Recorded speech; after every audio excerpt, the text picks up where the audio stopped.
আসুন আজ আপনাকে একটা ভিন্ন স্বাদের ভয়ের গল্প শোনাই।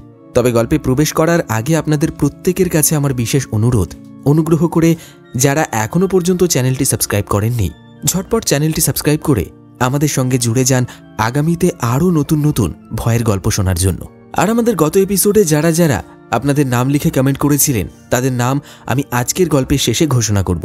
এবং আজও গল্পের মধ্যে থেকে থাকছে একটি বিশেষ প্রশ্ন, তাই গল্পটা খুব মন দিয়ে শুনুন। গল্পের শেষে প্রশ্নের সঠিক উত্তরটি আপনার নামের সঙ্গে এবং আপনি কোন জায়গা থেকে শুনছেন সেটি মেনশন করে আমাদেরকে কমেন্টে লিখে জানাতে ভুলবেন না। তাহলে চলুন শুরু করা যাক।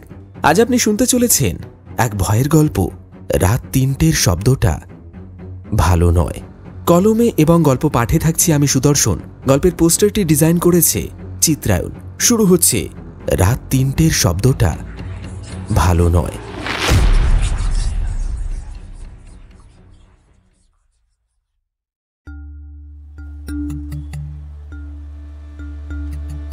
শীতল হাওয়ার পরশ লেগেছে কলকাতার বুকে। ১৯৫০ সালের কলকাতা। তখনও শহরের গায়ে ব্রিটিশ আমলের ছাপ লেগে আছে। ট্রামের টুংটাং আওয়াজ, রাস্তায় রিকশার গড়গড় শব্দ আর রাস্তার ধারের চায়ের দোকানগুলোর কুণ্ডলি পাকানো ধোঁয়া মিলেমিশে একটা অদ্ভুত রূপ এঁকেছে এই শহরের বুকে। অথচ রাত যত গভীর হয় ততই যেন শহরটা নিজেকে গুটিয়ে নেয় আর ছায়াগুলো দীর্ঘতর হয়। এই শহরেরই এক কোণে উত্তর কলকাতার গলি ঘেঁষা একটা পুরনো বাড়িতে থাকেন সার্থকী বাবু, একজন সঙ্গীত শিক্ষক। একসময় তার সুরের মায়ায় বিমোহিত হতো বহু ছাত্রছাত্রী। ঘর আলো করে থাকত রেওয়াজের ধ্বনি। কিন্তু এখন তিনি একাই থাকেন, একেবারে নিঃসঙ্গ। বাড়ির প্রতিটি কোণে যেন সময় থমকে আছে। সুরের ধুলো পড়া নোটেশনের মতোই একেবারে স্থির হয়ে গেছে সবকিছু। বাড়িটি বেশ পুরনো, কর্দমাক্ত লাল ইটের গাঁথুনি, উঁচু কাঠের জানালা আর একটা বিশাল খিলানওয়ালা সদর দরজা। সন্ধ্যা নামলেই মনে হয় যেন বাড়িটি আরো বেশি নীরব হয়ে যায়। একটা অদ্ভুত শূন্যতা ভর করে এর দেওয়ালে। সার্থকী বাবু দিনের বেশিরভাগ সময়টাই কাটান তার হারমোনিয়ামের সামনে বসে। পুরনো সুর তুলতে তুলতে কখন যে সময় কেটে যায় তা তিনি নিজেও বুঝতে পারেন না। সার্থকী বাবু কোনোদিন বিয়ে করেননি। আজ তার বয়স ৪৫। একসময় তিনি ভালোবেসেছিলেন, কিন্তু সমাজ ও পারিবারিক চাপে সে সম্পর্ক টেকেনি। মা বাবার মৃত্যুর পর থেকে তিনি একাই এই বাড়ির বাসিন্দা। একাকিত্বের সঙ্গী বলতে তার সুর এবং তার সংগৃহীত বাদ্যযন্ত্র। তার অন্যতম শখ ছিল দেশ বিদেশের বিভিন্ন বাদ্যযন্ত্র সংগ্রহ করা। বাংলার এসরাজ, ইউরোপের বেহালা, চীনের গুজেং, এমনকি প্রাচীন বাউল দোতারাও ছিল তার সংগ্রহের তালিকায়। উত্তর কলকাতার কিছু পুরনো দোকানে এই ধরনের বাদ্যযন্ত্র পাওয়া যেত, আর সেখান থেকে তিনি সংগ্রহ করতেন এগুলো। তবে সার্থকী বাবু কেবল সুরের মানুষ ছিলেন না, সময়ের সাথে সাথে তাঁর স্বভাবেও পরিবর্তন এসেছিল। একা থাকতে থাকতে তিনি খিটখিটে হয়ে উঠেছিলেন। বাড়ির একমাত্র চাকর ভজহরি তাঁর রাগের প্রথম শিকার। প্রায় তিনি কারণে অকারণে ভজহরিকে বকাঝকা করতেন, যদিও ভজহরি এসব কিছুই মনে করত না। সেদিন সন্ধেবেলা সার্থকীবাবু কলকাতার একটা পুরনো বাদ্যযন্ত্রের দোকানে যাওয়ার জন্য পরিকল্পনা করছিলেন, কিন্তু বেরোনোর সময় নিজের জুতো খুঁজে পাচ্ছিলেন না। রাগে গজগজ করতে করতে ভজহরিকে ডাকলেন। ভালো করে গুছিয়ে রাখতে, ব্যাটা ছাড়া কোথায় যে গেল। বলি, ও ভজহরি, আরে কোথায় গেলি রে? আমার জুতোটা আবার কোথায় সরিয়েছিস? ভজহরি ধীরে ধীরে এগিয়ে এলো, মাথা চুলকোতে চুলকোতে বলল, আগে বাবু, জুতা তো সদর দরজার পাশেই ছিল। আরে ওখানে নেই তো, আমি কি চোখে কম দেখি নাকি? তুই সরিয়ে কোথাও রেখেছিস। ভজহরি মাথা নিচু করে বলল, আচ্ছা বাবু, আমি খুঁজে দেখতাছি। সার্থকীবাবু বিরক্তি প্রকাশ করে বললেন, আচ্ছা তাড়াতাড়ি খুঁজে দে, দেরি হয়ে যাচ্ছে আমার। ভজহরি খুঁজে দ্রুত জুতো নিয়ে এলো। সার্থকীবাবু সেটা পায়ে গলিয়ে বিরক্তির সাথে দরজার দিকে পা বাড়ালেন। তারপর তিনি গটগট করে বেরিয়ে গেলেন। অন্ধকার গলির মধ্যে মিলিয়ে গেলেন এক পুরনো বাদ্যযন্ত্রের দোকানের উদ্দেশ্যে। উত্তর কলকাতার একটা নির্জন গলিতে ছিল পুরনো জিনিসপত্রের একটা ছোট্ট দোকান। দোকানের নাম কয়লাঘাট অ্যান্টিক্স। দোকানটি বহু বছর ধরে দাঁড়িয়ে আছে। ভেতরে মৃদু আলোয় ঝুলে থাকা পুরনো ঝাড়লণ্ঠন, ময়লা কাঠের তাকজোড়ায় সাজানো আছে রেকর্ড প্লেয়ার, গ্রামোফোন, ব্রাসের তৈরি ঘড়ি, বেহালা, এসরাজ, বিভিন্ন প্রাচীন বাদ্যযন্ত্রের একটা অদ্ভুত জগৎ। দরজার উপরে বড় বড় হরফে লেখা ছিল লালমোহন ঝা অ্যান্ড সন্স। সার্থকীবাবু দোকানে প্রবেশ করতেই একটি পরিচিত গলা তাকে অভ্যর্থনা জানাল। আরে সার্থকী বাবু যে, কেমন আছেন আপনি? আজ খাসা জিনিস আছে আপনাকে দেখানোর লিগে, একদম এন্টিক পিস। এই আজকের নয়, বহুত পুরানা মাল হে। দোকানের মালিক ছিলেন মদনলাল ঝা, একজন বিহারি ব্যক্তি, যিনি কাঁচা পাকা বাংলা বলেন। কথার মধ্যে সামান্য হিন্দির টান আছে। সার্থকীবাবু একটু বিরক্তি সুরেই বললেন, আবার কি জিনিস খুঁজে বের করলেন? মদনলাল উৎসাহের সাথে বললেন, এ জিনিস অন্য কেউ নেবে না বাবু। এ অন্য কারোর হাতে গেলে এটার কদর সে করতে পারবে না, इसलिए आपको जल्दी जल्दी खबर भेजा हमने। हाँ। সার্থকীবাবু ভ্রু কুঁচকে তাকালেন। মদনলাল দোকানের এক কোণে রাখা একটা পুরনো কাঠের বাক্সর দিকে এগিয়ে গেলেন। তারপর নিজের ডেস্কের ওপর সেটাকে রাখলেন। একটা পুরনো হারমোনিয়াম, লাল মরিচা ধরা পাম্প, ফাটল ধরা চাবির গায়ে সোনালি রঙের আস্তরণ, কাঠের গায়ে কারুকাজ করা অচেনা প্রতীক, সব মিলিয়ে এক রহস্যময় বাদ্যযন্ত্র। বাহ, খুবই পুরনো তো। সার্থকীবাবু একটু হাত বুলিয়ে বললেন, अरे आप क्या जानते हो ये किसका था? एक विख्यात संगीतज्ञ का था ये। বহু বছর ধরে অব্যবহৃত পড়ে আছে। সার্থকীবাবু হারমোনিয়ামটি হাতে নিয়ে বাজানোর চেষ্টা করতেই দোকানে ক্রেতাদের ভিড় বেড়ে গেল। মদনলাল ব্যস্ত হয়ে পড়লেন অন্যদের নিয়ে, কিন্তু সার্থকীবাবুর চোখ সরছিল না বাদ্যযন্ত্র থেকে। মনে হচ্ছিল হারমোনিয়ামের গায়ে লেগে থাকা ধুলোর মধ্যেও লুকিয়ে আছে যেন একটা গভীর ইতিহাস। অবশেষে অনেক দর কষাকষির পর ঠিক হলো দাম। মদনলাল ঝা রসিকতার ছলে বললেন, बाबूजी, ये हारमोनियम आपके हाथ में आके फिर से सुर बजाएगा। ये भगवान की इच्छा, तो इसीलिए हम आपको छाड़ दिलाम, ठीक है? সার্থকীবাবু হাসলেন। তারপর পকেট থেকে কড়া কড়া 150 টাকা বের করে দামটা মিটিয়ে দিলেন। একটি রিক্সা ভাড়া করে হারমোনিয়ামটি নিয়ে সোজা বেরিয়ে পড়লেন অন্ধকারে নিজের বাড়ির উদ্দেশ্যে।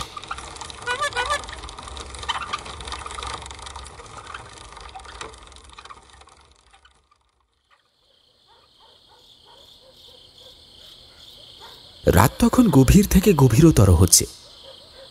জানালার উপরে ছায়াময় কলকাতা নীরব। কেবল দূর কোথাও কোনো রিকশার ক্ষীণ ঘণ্টা বেজে উঠছে মাঝে মধ্যে। ভজহরি অনেক আগেই রাতের খাবার রেখে দিয়ে গেছে, কিন্তু সার্থকীবাবুর সেদিকে কোনো ভ্রুক্ষেপ নেই। এ যেন তার চিরাচরিত স্বভাব। নতুন কিছু পেলে তিনি ঘণ্টার পর ঘণ্টা সেটা না দেখলে, না বুঝলে, না পরখ করলে তার মনটা শান্ত হয় না।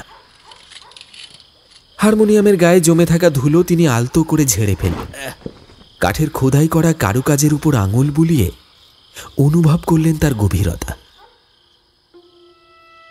প্রতিটি চাবি, প্রতিটি কাঠামো তিনি খুঁটিয়ে খুঁটিয়ে দেখতে লাগলেন, যেন বাদ্যযন্ত্রটি শুধু একটা বস্তু নয়, বরং একটা রহস্যময় অতীতের বাহক। এমন সময় তার চোখ পড়ল হারমোনিয়ামের ভেতরে ছোট্ট একটি ব্রাশের প্লেটে, যেখানে অস্পষ্ট কিছু খোদাই করা আছে। তিনি কাছে ঝুঁকে দেখার চেষ্টা করলেন। জার্মান ভাষায় কিছু একটা লেখা আছে, কিন্তু অক্ষরগুলো ঝাপসা লাগছে। ভ্রু কুঁচকে চশমার কাঁচ মুছলেন, চোখ ছোট ছোট করলেন, আবার বড় করে তাকালেন, কিন্তু তবুও স্পষ্ট কিছুই বুঝতে পারলেন না। একবার মনে হলো পড়তে পারছেন, পরক্ষণে অক্ষরগুলো যেন আরো বিভ্রান্তিকর হয়ে উঠছে। একটা দীর্ঘ নিঃশ্বাস ফেলে তিনি শেষমেশে ক্ষান্ত দিলেন। মনে মনে বিড়বিড় করে বললেন, চশমার নম্বরটা বোধহয় বেড়েছে।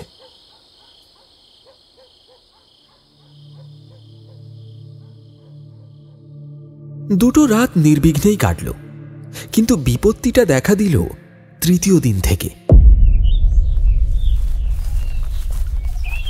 সকালবেলা বাজার সেরে ফিরছিলেন সার্থকীবাবু। মাথার উপর রোদের চোট, হাতে থলি ভর্তি আনাজপাতি, তার উপর ভোরবেলা থেকেই মেজাজটা একেবারে বিগড়েছিল। ভজহরি উঠতে দেরি করেছিল, ডেকে ডেকেও তার সাড়া পাওয়া যায়নি। ব্যাটা নাকে তেল দিয়ে নাক ডেকে ঘুমোচ্ছিল। ওদিকে দেরি হয়ে যাচ্ছে, ফলে বাজার করতে নিজেকেই যেতে হয়েছে। বাড়ির সামনে এসে দরজা খুলতে যাবেন, এমন সময় পাশের বাড়ির নীলমোহন চ্যাটুর্যে বারান্দা থেকে ডাক দিলেন, এই যে, আরে ও সার্থকীবাবু, এদিকে আসুন তো। সার্থকীবাবু একটু অবাক হয়ে এগিয়ে গেলেন। কপালে ভাঁজ পড়ল। নীলমোহনবাবু বেশ রসিক মানুষ, তবে আজ তার গলায় এক ধরনের ঝাঁঝ টের পেলেন তিনি। নীলমোহনবাবু হাতের গামছাটা ঝটপট ঝেড়ে কাঁধে ফেলে বললেন, আচ্ছা শুনুন তো মশাই, আপনার কি রাতের বেলায় ঘুম টুম হয় না নাকি? আপনি ঘুমোবেন না সে আপনার ইচ্ছে, কিন্তু প্রতিবেশীদের ঘুমের দফা রফা করবেন না বলে দিলুম। একটু ভাবুন, বুঝলেন? সার্থকীবাবু ভ্রু কুঁচকে বললেন, তা কি হয়েছে শুনি? এসব আজে বাজে কথা বলছেন কেন? নীলমোহনবাবু তখন চোখ কপালে তুলে বললেন, আহা, এখন আবার বোঝেন না কিছু?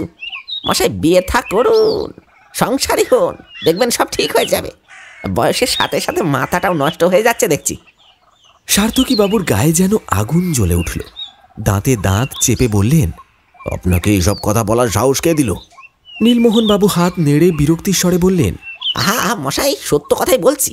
রাতের পর রাত আপনার ওই হারমোনিয়ামের বিকট সুর আমাদের ঘুম হারাম করে দিচ্ছে। কেওড়াতলা শ্মশানে গিয়ে বাজান গে, সেখানে ভূত পেয়ে থাকলে খুশি হবে। এই বলে হন হন করে নিজের বাড়ির ভেতর ঢুকে গেলেন তিনি।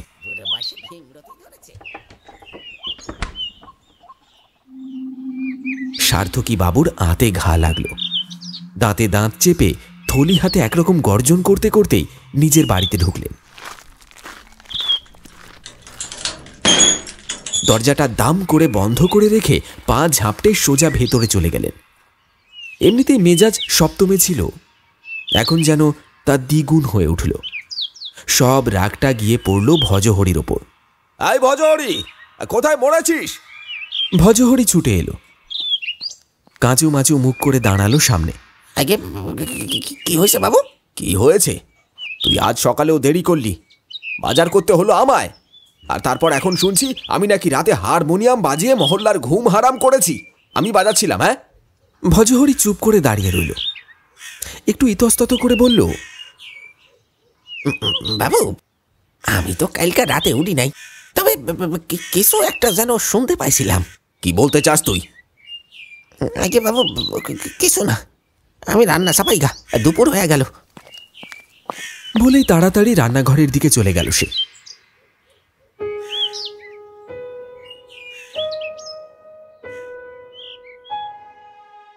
সারা দিনের ক্লান্তি আর বিরক্তি নিয়ে সার্থকীবাবু সন্ধেবেলায় বাড়ি ফিরে সিদ্ধান্ত নিলেন আজ আর ঘুমের বড়ি খাবেন না। প্রতিবেশীর কটাক্ষ আজ তাকে বেশ পীড়া দিয়েছে।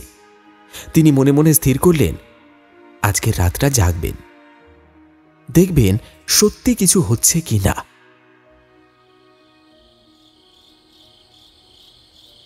ঘরের কোণে রাখা পুরনো সেগুন কাঠের খাটিয়ার উপর শুয়ে পড়লেন তিনি।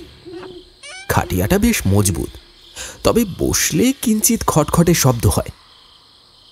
বালিশে মাথা রেখে আরাম করে চিত হয়ে শুলেন। ঘরের পাশেই তার বাদ্যযন্ত্র সংগ্রহশালার ঘর। সেখানে ছিল তার নানান রকম সঙ্গীতের যন্ত্র, যেগুলো তিনি বহু দিন ধরে সংগ্রহ করেছেন। দুটি ঘরের মাঝে ছিল একটি পুরনো কাঠের দরজা। দরজাটা সবসময় আধ খোলা থাকত, ইচ্ছে করলেই অনায়াসে যাতায়াত করা যায়। এদিকে রাত গভীর হচ্ছিল, বাইরে হাড় কাঁপানো ঠান্ডা। কলকাতার শীতকাল মানেই কুয়াশায় মোড়া রাস্তাঘাট, নির্জন অলিগলি, আর দূরে কোথাও মাঝরাতের ট্রামের গুমগুম শব্দ। খোলা জানলা দিয়ে হালকা ঠান্ডা বাতাস ঢুকছিল ঘরের ভেতর। সড়কের পাশের কুকুরগুলো বিরক্তিকরভাবে ডেকে উঠছিল। দূরে কোথাও বাঁশির করুণ সুর শোনা যাচ্ছিল। সব মিলিয়ে পরিবেশটা একটা অদ্ভুত রকমের নীরব অথচ রহস্যময়। সার্থকী বাবুর চোখে তন্দ্রা আসছিল। তার মধ্যে শোনা যাচ্ছিল ঘরের পাশে শুয়ে থাকা ভজহরির নাক ডাকার শব্দ। সার্থকী বাবুর চোখটা আধ বোঝা হয়ে এলো। চোখটা সবে লেগে এসেছে, কিন্তু ঠিক তখনই কানে এলো একটা অদ্ভুত শব্দ, একটা হারমোনিয়ামের সুর। তিনি মুহূর্তেই সচকিত হয়ে উঠলেন। প্রথমে ভাবলেন হয়তো ভুল শুনেছেন, কিন্তু না, এবার পরিষ্কার বোঝা গেল তার বাদ্যযন্ত্রের ঘর থেকেই ভেসে আসছে সেই সুরটা। মাঝরাতে কে বাজাচ্ছে হারমোনিয়াম? শরীরটা হিম হয়ে এলো তার। মনের মধ্যে নানান প্রশ্নের ঘূর্ণি চলতে লাগলো। তবে কি ভজহরি? সে কি রাতের বেলা লুকিয়ে হারমোনিয়াম বাজাচ্ছে? সার্থকী বাবু জানেন ভজহরি মাঝে মধ্যে বাদ্যযন্ত্রের প্রতি আকর্ষণ বোধ করে, তবে সে কি এত বড় দুঃসাহস দেখাতে পারে? অল্প ভয় পেলেও রাগটাই বেশি হলো। মনে মনে ঠিক করলেন হাতে নাতে ধরে ফেলবেন তাকে, আজ ভালো করে বকুনি দেবেন। অগত্যা ধীর পায়ে উঠে দাঁড়ালেন। তারপর দরজাটা খুলে বাইরে বারান্দায় পা রাখলেন। বারান্দার বাতি তখন নিভে গেছে। অন্ধকারে আবছা কিছু বোঝা যায় না, শুধু ঠান্ডা হাওয়া বইছে। কিন্তু হঠাৎ এক মুহূর্তের জন্য তার বুক কেঁপে উঠল। দরজার সামনে কি যেন একটা নড়ছে। সমান তালে বেজে চলেছে হারমোনিয়ামের সুর। আর দরজার সামনে দাঁড়িয়ে আছে একটা লম্বা অবয়ব, গায়ে চাদর জড়ানো। সার্থকী বাবুর শের দাঁড়াবে ঠান্ডা স্রোত নেমে গেল।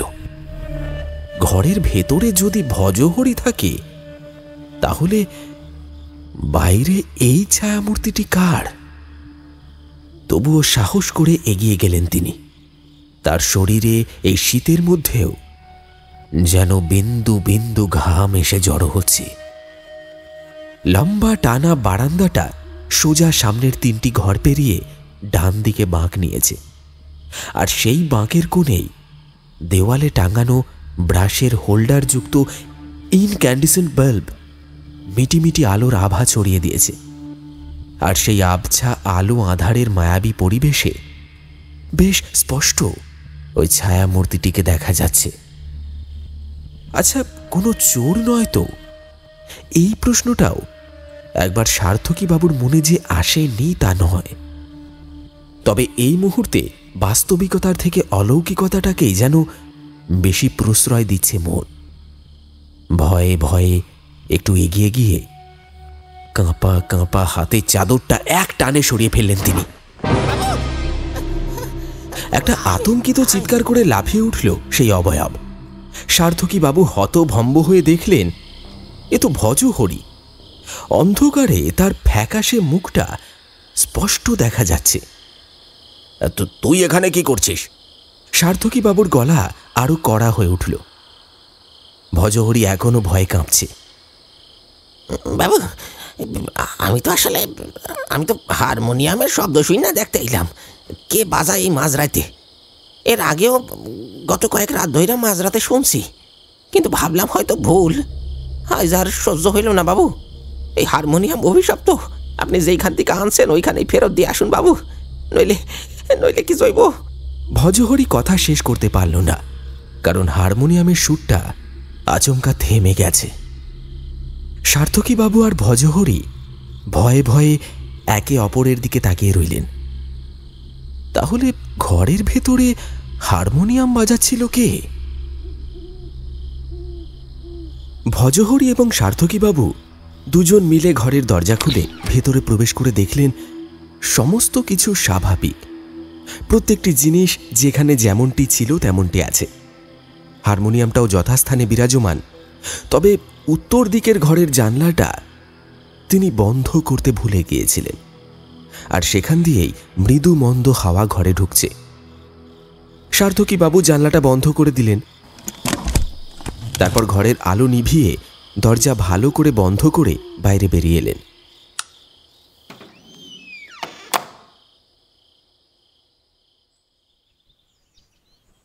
পরদিন দুপুরবেলায় বাদ্যযন্ত্র সংগ্রহশালায় একা বসে সার্থকীবাবু খুব ভালো করে হারমোনিয়ামটা নিরীক্ষণ করলেন। তিনি একে একে প্রতিটি অংশ পরীক্ষা করে দেখলেন। রিড, বেলো, কিবোর্ড, কোথাও কোনো অস্বাভাবিকতা নেই। তবে গতকাল রাতে কে বাজাচ্ছিল হারমোনিয়াম? এই প্রশ্নটা কিছুতেই মাথা থেকে সরাতে পারলেন না তিনি। এমনিতেই সন্দেহবাতিক প্রকৃতির মানুষ সার্থকীবাবু। নানান ধরনের উদ্ভট চিন্তাভাবনা তার মাথায় ঘুরপাক খেতে লাগল। সারাদিন মন মেজাজ একেবারেই খারাপ হয়ে রইল। অকারণেই বেশ কয়েকবার ভজহরিকে বকাঝকা করে দিলেন, যদিও বেচারা কোনো ভুলই করেনি। অবশ্য সার্থকীবাবুর পরিবারের ইতিহাসও কম নাটকীয় নয়। একসময় তাদের পরিবার ছিল এলাকার অন্যতম ধনী পরিবার। তার পিতামহের আমলে জমি জমা বিষয় সম্পত্তির কোনো অন্ত ছিল না, কিন্তু সবচেয়ে বড় সম্পদ ছিল সঙ্গীত। সার্থকীবাবুর বাবা ছিলেন একজন নামকরা বাদক। তাকে ডাকা হতো নানা অনুষ্ঠানে, নাট্যগৃহে, এমনকি বড় বড় ধর্মীয় উৎসবে। তিনি নিখুঁতভাবে বাজাতে পারতেন সেতার, শারদ, বাঁশি, তবলা এবং মৃদঙ্গ সহ অসংখ্য ভারতীয় বাদ্যযন্ত্র। বিশেষ করে তার সানাইয়ের সুর ছিল অপূর্ব, যা শুনে মানুষ মুগ্ধ হয়ে যেত। কিন্তু সময়ের স্রোতে সব কিছু বদলে গেল। যুগ পাল্টালো, সঙ্গীতের ধরনেও পরিবর্তন এলো। হাতে গোনা কয়েকজন বাদে আর কেউ আগের মতো শ্রদ্ধা নিয়ে শোনেননি তার সঙ্গীত। অগত্যা ধীরে ধীরে কাজ কমতে লাগলো। সংসারের চাকা উল্টো দিকে ঘুরতে শুরু করলো। অভাবের তাড়নায় একে একে বিক্রি হয়ে গেল বহু মূল্যবান বাদ্যযন্ত্র। রোগ শয্যায় পড়ে গেলেন সার্থকীবাবুর বাবা। চিকিৎসার অভাবে অবস্থার অবনতি হতে লাগল। একদিন সমস্ত কিছুর অবসান ঘটিয়ে তিনি চলে গেলেন না ফেরার দেশে। কথায় আছে, সুখের দিন স্বল্পস্থায়ী হয়, কিন্তু দুঃখ দীর্ঘস্থায়ী। বাবার মৃত্যুর কয়েক বছরের মধ্যেই মাতৃবিয়োগ ঘটল। সার্থকীবাবুর মাথার উপর থেকে আশ্রয়ের ছাদ যেন সরে গেল। যদিও বাবার মতো দক্ষ বাদক ছিলেন তিনি, কিন্তু সময়ের পরিবর্তনের সাথে তাল মেলাতে পারেননি। নাট্যগৃহগুলোতে আর আগের মতো বাদ্যযন্ত্রর কদর নেই। পরিবর্তে আসছে নতুন নতুন যান্ত্রিক সঙ্গীত। ফলে সঙ্গীত জগতে তার অবস্থান ক্রমে সংকুচিত হতে লাগল। জীবনের তাগিদে তিনি বিভিন্ন জায়গায় বাজানোর চেষ্টা করলেন, কিন্তু অর্থের অভাব কাটানো আর সম্ভব হল না। ক্রমশ জমি জমা বিক্রি করে দিন গুজরান করতে লাগলেন। একসময় প্রায় নিঃস্ব হয়ে পড়লেন তিনি। এই কঠিন বাস্তবতা তাকে কঠোর করে তুলেছে। দিন দিন তার খিটখিটে স্বভাবটা বেড়েই চলেছে। একসময় তিনি হয়ে উঠলেন একা এবং রুক্ষ প্রকৃতির মানুষ। আজকের দিনটা তার জন্য ছিল আরও বেশি ক্লান্তিকর। সকাল থেকেই চিন্তার ভারে ভারাক্রান্ত। রাতে হারমোনিয়ামের সেই অজ্ঞাত বাজনার রহস্য তাকে অস্থির করে রেখেছে। সার্থকীবাবুর একবার যেন মনে হলো এই বাদ্যযন্ত্রের পেছনে কোনো কোনো আত্মার স্পর্শ নেই তো। জিনিসটা তো পুরনো, কে জানে কোথা থেকে এসেছে। একবার দোকানে গিয়ে ঝাঁ বাবুর সঙ্গে কথা বলতে হবে। সার্থকীবাবু নিজের অজান্তেই শিউরে উঠলেন।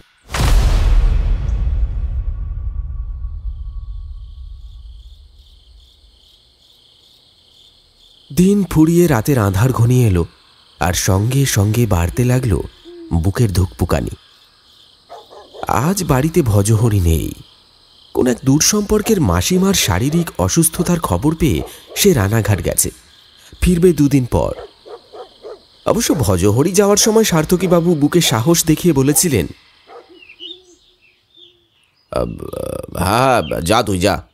কিন্তু মনে মনে একলা বাড়িতে থাকার ভয় তাকে শিউরে তুলেছিল। মুখে কিছু প্রকাশ না করলেও হাবভাব দেখে ভজহরি বেশ বুঝতে পেরেছিল ব্যাপারটা। তাই যাওয়ার আগে বলেছিল, একেবারে চিন্তা করবেন না বাবু, আমি একেবারে তাড়াতাড়ি ফিরে আউনে।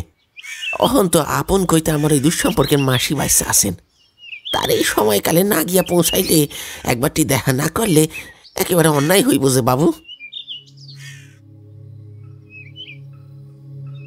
রাতের আঁধার ক্রমশ গাঢ় হচ্ছে। শীতের রাত, পথে ঘাটে লোকজনের সারা শব্দ আর পাওয়া যায় না। সারা দিনের ব্যস্ত শহরটা যেন চাদর মুড়ি দিয়ে ঘুমানোর জন্য প্রস্তুতি নিচ্ছে। চারপাশ একেবারে নিস্তব্ধ। শুধু দূরের কোনো অচেনা গলিতে একটা কুকুর ডেকে উঠল করুণ স্বরে। সার্থকীবাবু রান্নাঘরে গিয়ে নিজেই রাতের খাবার রেঁধে নিলেন। গরম গরম ভাত, সঙ্গে ঘি আর আলু সেদ্ধ মাখা। খাওয়া শেষ করে ধীর পায়ে উঠে এলেন ঘরে। কেরোসিন ল্যাম্পের আলোর সামনে বসে বুকের ওপর একটা উপন্যাস খুললেন পড়ার জন্য। সে সময় কলকাতার সর্বত্র বৈদ্যুতিক ব্যবস্থা ঠিকভাবে পৌঁছায়নি। সার্থকীবাবুর বাড়িতে বিদ্যুৎ থাকলেও তা অনিয়মিত, বেশিরভাগ সময় লোডশেডিং লেগেই থাকত। তাই কেরোসিনের হ্যারিকেন ল্যাম্প বা কুপি বাতি ছিল একমাত্র ভরসা। আজও তিনি কুপি বাতির হলুদ আলোয় গল্পের পাতায় চোখ রাখলেন। বাইরে হালকা শীতের বাতাস বইছে। জানালার ফাঁক দিয়ে কুয়াশার ধোঁয়া ধোঁয়া ভাব দেখা যাচ্ছে। আজ সার্থকীবাবু মাথার কাছে একটা ভারী কাঠের লাঠি রেখে শুয়েছেন। শক্ত কাঠের তৈরি খাটো লাঠি, যা সে সময় প্রতিটি বাড়িতেই থাকত। সে সময় চোর ডাকাতদের উপদ্রব ছিল প্রবল। তাদের হাত থেকে বাঁচার জন্য এই লাঠিই ছিল একমাত্র প্রতিরক্ষা।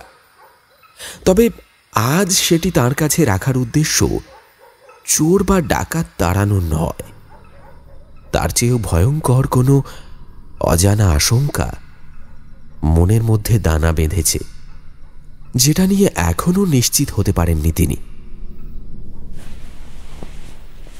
শুয়ে পড়লেন, কিন্তু ঘুম এলো না। মনে পড়ছে গত রাতের সেই অভিজ্ঞতা, হারমোনিয়ামের সেই অশরীরী সুর। সত্যি কি তিনি কল্পনা করেছিলেন, নাকি নাকি বাস্তবেই কিছু ঘটছিল? আজ রাতে কি আবার কিছু ঘটবে?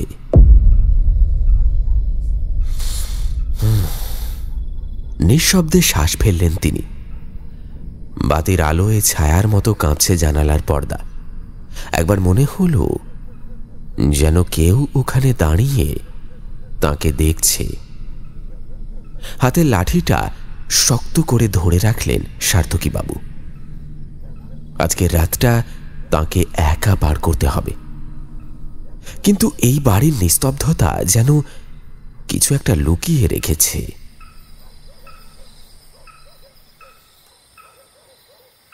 রাত বাড়ছে। হঠাৎ করেই বাড়ির পরিবেশ বদলে যেতে লাগল, যেন বাতাস ভারী হয়ে এসেছে। সার্থকীবাবু অনুভব করলেন আজকের রাতটা একেবারেই স্বাভাবিক নয়। ইদানিং সার্থকীবাবুর চোখে ঘুমের বড়ি ছাড়াই যেন নিশ্চিন্তে ঘুম নেমে আসছে। তবে এ কি পরম শান্তিতে, নাকি প্রবল চিন্তার কারণে বুঝতে পারলেন না তিনি। গায়ের উপর কম্বলটা ভালো করে চাপা দিয়ে একপাশ ফিরে একটু ঘুমানোর চেষ্টা করলেন, কিন্তু কোথাও যেন কিছু একটা ঠিক হচ্ছে না। মনটা অজানা আশঙ্কায় ভারী হয়ে আছে।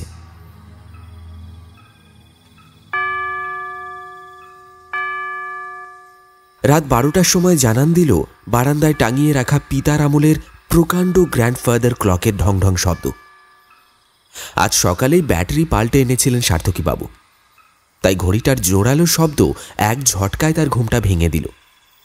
এক মুহূর্ত চোখ খুলতেই মনে হলো কানে যেন একটা মৃদুমন্দ হারমোনিয়ামের সুর ভেসে আসছে। সঙ্গে সঙ্গেই বুকের ভেতরটা ধক করে উঠল। শরীরের পশম দাঁড়িয়ে গেল মুহূর্তেই। শব্দটা আসছে পাশের বাদ্যযন্ত্রের কালেকশন রুম থেকে। ধীরে ধীরে বিছানার উপর উঠে বসলেন সার্থকী বাবু। তারপর খাটের নিচ থেকে শক্ত লাঠিটা টেনে বের করে বাঁ হাতে শক্ত করে ধরলেন। বালিশের পাশে রাখা 3 সেলের টর্চ লাইটটা ডান হাতে তুলে নিয়ে সুইচটা অন করতেই ঘরটা তীব্র হলুদ আলোয় ভরে উঠল। হারমোনিয়ামের শব্দ একটানা বেজেই চলেছে, আর তার সঙ্গে যেন দড়াম দড়াম করে হাতুড়ি পেটানোর শব্দ মিলিয়ে আসছে বুকের ভেতর। সুরের মধ্যে যেন একটা বিষাদময় বেদনাদায়ক রাগ ছড়িয়ে পড়ছে। ধীরে ধীরে সেই সুরের তীব্রতা বাড়ছে, যেন ঘরের প্রতিটি কোণে ছড়িয়ে পড়ছে কোনো অভিশপ্ত ছায়ার উপস্থিতি। সার্থকী বাবু ধীরে ধীরে এগিয়ে গিয়ে বাদ্যযন্ত্রের ঘরের দরজাটা খুললেন। পর মুহূর্তেই টর্চের আলো ছুঁড়ে দিলেন ঘরের এক কোণে রাখা সেই হারমোনিয়ামের দিকে, আর ঠিক তখনই তার শরীরের রক্ত যেন জমে গেল।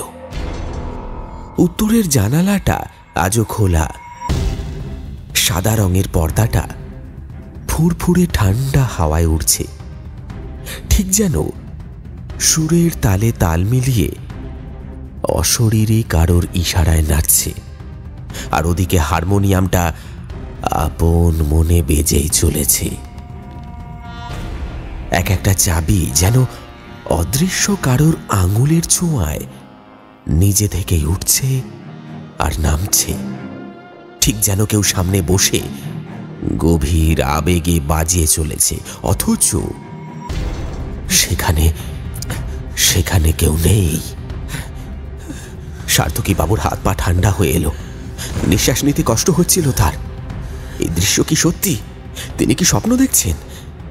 কিন্তু না, এটা তো স্বপ্ন নয়, এ নির্ঘাত কোনো অশরীরী, কোনো অভিশপ্ত আত্মা। তার ঠোঁট শুকিয়ে কাঠ হয়ে এলো, হাতের লাঠিটা যেন আর ধরে রাখতে পারছিলেন না তিনি। হারমোনিয়ামের সুরের সঙ্গে সেই অদৃশ্য সত্তার উপস্থিতি মিলেমিশে একটা ভয়ঙ্কর আতঙ্ক তৈরি করছিল। এতক্ষণ চুপচাপ দাঁড়িয়ে থাকলেও হঠাৎ করেই হারমোনিয়ামের সুর যেন বদলে গেল।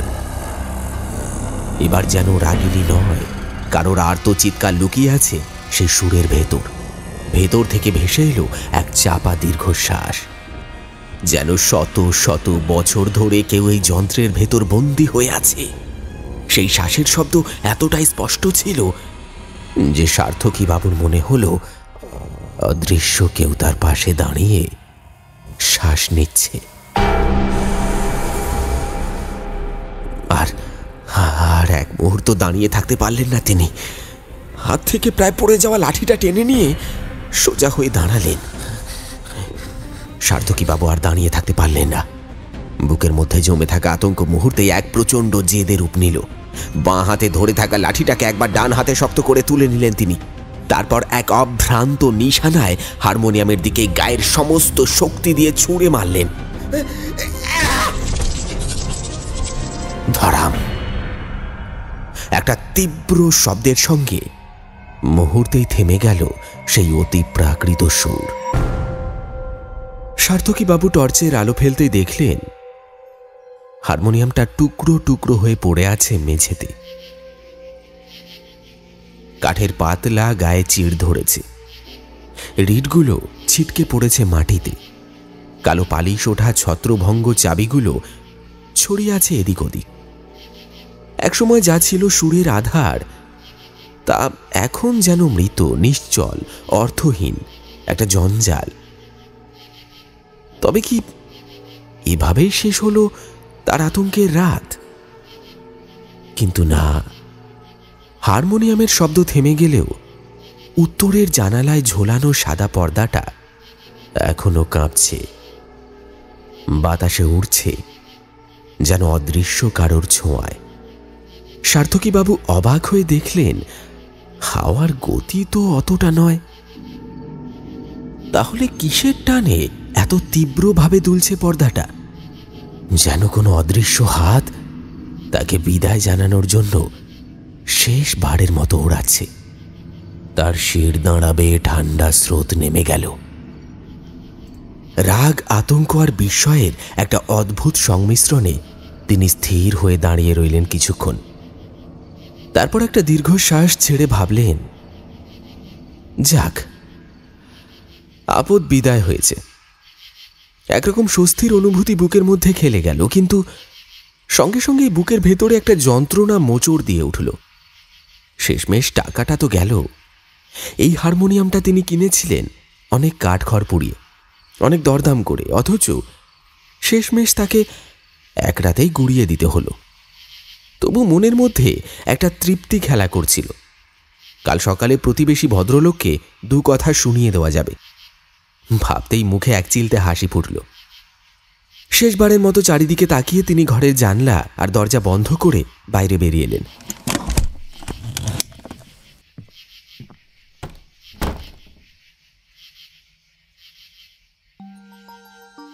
সত্যি সে রাতে আর কোনো অস্বাভাবিক ঘটনা ঘটল না।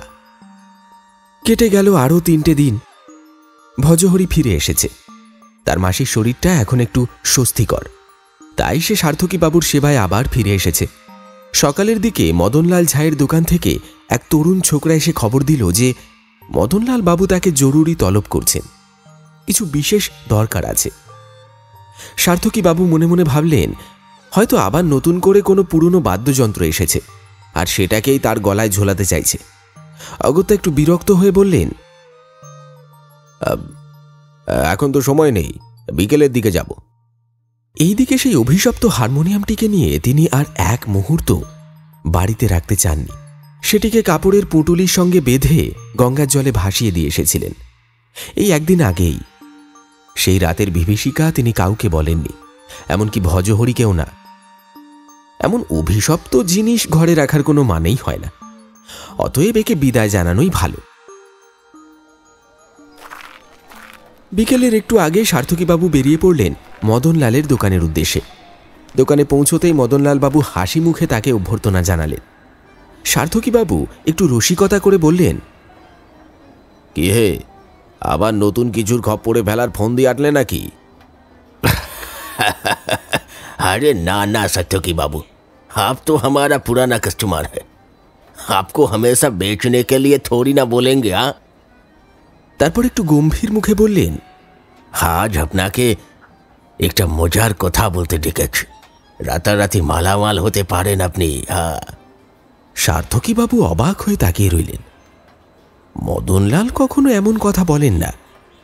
এবার তিনি একটু উসখুস করে বললেন, কি ব্যাপার মশাই, খোলাসা করে বলুন তো। মদনলাল বাবু একটু চোখ ছোট করে সার্থকীবাবুর মুখের অভিব্যক্তি পড়ার চেষ্টা করলেন। তারপর ধীরে ধীরে বললেন, আরে একজন সাহেব এসেছিল আজ সকালে, ইংরেজ ভদ্রলোক।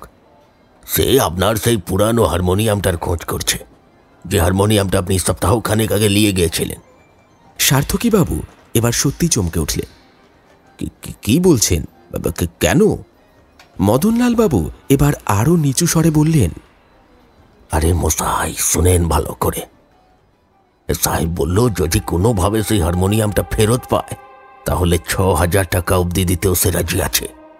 কথাটা শোনার পর যেন বজ্রাঘাতে স্তব্ধ হয়ে গেল সার্থকীবাবু। ৬,০০০ টাকা? ১৫০ টাকার জিনিস ৬,০০০ টাকার দর? এ যেন অলীক কল্পনা। এই মুহূর্তে ওই টাকাটা তাঁর কাছে ঈশ্বরের বরদান ছাড়া আর কিছুই নয়। ঘামতে শুরু করলেন তিনি। পায়ের নিচের মাটি যেন সরে যাচ্ছে। তাড়াতাড়ি একটা কাঠের বেঞ্চের ওপর ধপ করে বসে পড়লেন। মদনলাল তার দিকে তাকিয়ে বললেন, अरे की हुआ सार्थकी बाबू, आपका तबीयत पहले जैसा नहीं लग रहा है। और तबीयत ठीक तो है ना? সার্থকীবাবু তৎক্ষণাৎ মদনলাল বাবুর দিকে তাকিয়ে ভয়ে কাঁপতে কাঁপতে বললেন, মদনলাল, আমি যা বলবো তুমি শুনলে বিশ্বাস করবে না। আমি আমি আমি সেই হারমোনিয়ামটা গঙ্গার জলে ফেলে এসেছি, কারণ সেটি অভিশপ্ত ছিল। তারপর তিনি এক নিঃশ্বাসে বিগত কয়েকদিনের ঘটে যাওয়া সমস্ত ঘটনা খুলে বললেন। মদনলাল ফ্যাল ফ্যাল করে তাঁর দিকে তাকিয়ে রইলেন। দোকানের মধ্যে তখন নিস্তব্ধতা নেমে এসেছে। বাতাস যেন থমকে গেছে। সার্থকী বাবু নিজের কপাল থেকে গুটি কয়েক ঘামের বিন্দু মুছে ফেললেন। মুখে তার অনুশোচনা, বিস্ময় আর এক রাশ আতঙ্কের ছাপ। অথচ মদনলাল বাবু তখনও নির্বাক। মনে হচ্ছে তিনিও যেন কিছু একটা বোঝার চেষ্টা করছেন। এক অভিশপ্ত হারমোনিয়াম যা এক রাতে তাকে মৃত্যু ভয়ে কাঁপিয়ে দিয়েছিল, সেটার মূল্য ৬,০০০ টাকা। এ যেন এক অদ্ভুত পরিহাস। মদনলাল বাবু কপালে হাত চাপড়ে একগাল আফসোস নিয়ে বললেন, আরে মশাই, আপনি তো বড় ভুল করে বসলেন। আপনাকে তো একটা জরুরি কথা বলাই হয়নি। ওই হারমোনিয়াম তো সাধারণ হারমোনিয়াম नहीं है, একেবারে ঊনবিংশ শতাব্দীর তৈরি একদম দুর্লভ संगीत যন্ত্র। এটা वायु चलित एक विशेष टाइप का ऑटोमेटेड हारमोनियम है।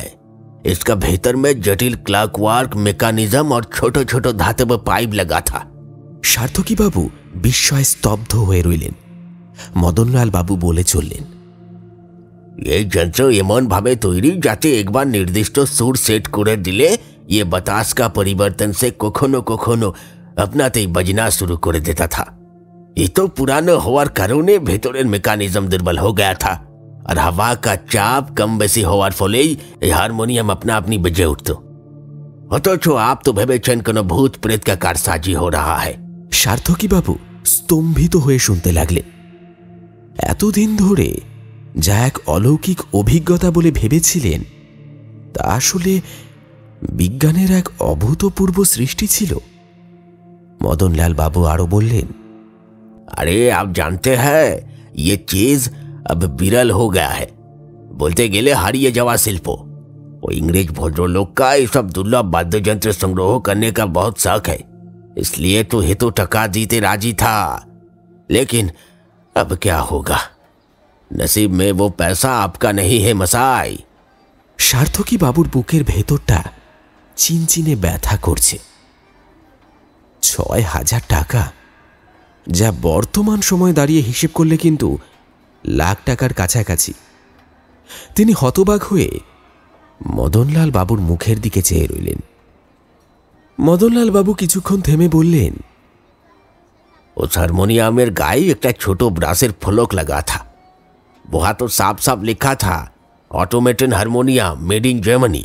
माने ये छिलो जर्मान का तैरी एकदम बिरल संगीत यंत्र। एक अनन्य ऐतिहासिक जिनिस आपने फेंक दिया। এতক্ষণে সার্থকী বাবুর মনে কেমন একটা শূন্যতা নেমে এলো। তার চোখের সামনে সেই মুহূর্তগুলো একে একে ভেসে উঠতে লাগলো। সেই রাতে আতঙ্কে কাঁপতে কাঁপতে তিনি কিভাবে হারমোনিয়ামটিকে গঙ্গায় বিসর্জন দিয়েছিলেন। নিজের অজ্ঞতা আর ভীতুর মতো আচরণের কথা ভেবে তিনি নিজেকে ধিক্কার দিতে লাগলেন। তার গলা শুকিয়ে এলো, হাতের তালু ঘামতে লাগল। কিন্তু আফসোস করে আর কি হবে? যা হারিয়েছে তা কি আর ফিরে আসবে? এই প্রথমবার তিনি অনুভব করলেন, শুধুমাত্র অলৌকিকতায় বিশ্বাস করে নিজের অজ্ঞানতায় তিনি কত বড় ভুল করে ফেলেছেন, আর এখন সেটি শুধরানোর কোনো উপায় নেই। এরপর কেটে গেছে বেশ কয়েকটা বছর। সময়ের সঙ্গে সঙ্গে সেই ঘটনা ইতিহাস হয়ে গেছে, কিন্তু সার্থকী বাবু আজও ভুলতে পারেননি সেই কথাটা। তার স্মৃতির গহীনে আজও বেজে চলেছে সেই নিঃসঙ্গ হারমোনিয়ামের বেদনাদায়ক সুর। তবে একটা জিনিস বদলে গেছে, পুরনো জিনিস কেনার শখটা চিরকালের জন্য বিদায় নিয়েছে তার জীবন থেকে। আর ওই বাদ্যযন্ত্রের ঘরের উত্তর দিকের যে জানলাটা ছিল, তার পাল্লাগুলো তিনি সারিয়ে নিয়েছেন। এখন আর অযথা সেটা রাতের বেলা খুলে যায় না।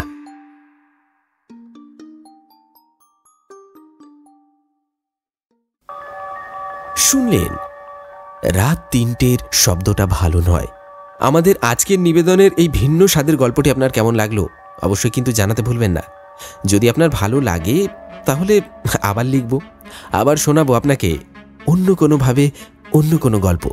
আর যেমনটা গল্পের শুরুতে বলেছিলাম, আজও কিন্তু গল্পের মধ্যে থেকে থাকছে একটি বিশেষ প্রশ্ন, আর সেই প্রশ্নটি হচ্ছে, সার্থকী বাবুর ভৃত্য ভজহরি তার দূর সম্পর্কের মাসিকে দেখার জন্য কোথায় গিয়েছিলেন? খুবই সহজ একটা প্রশ্ন, আবার বলছি, সার্থকী বাবুর ভৃত্য ভজহরি তার দূর সম্পর্কের মাসিকে দেখার জন্য কোথায় গিয়েছিলেন? এই প্রশ্নের সঠিক উত্তর, আপনার নাম এবং আপনি কোন জায়গা থেকে শুনছেন, অবশ্যই সেটি মেনশন করে কমেন্টে লিখে জানাতে ভুলবেন না। তাহলে চলুন ঝটপট দেখে নেওয়া যাক আমাদের গত এপিসোডে কারা কারা কমেন্ট করেছিলেন।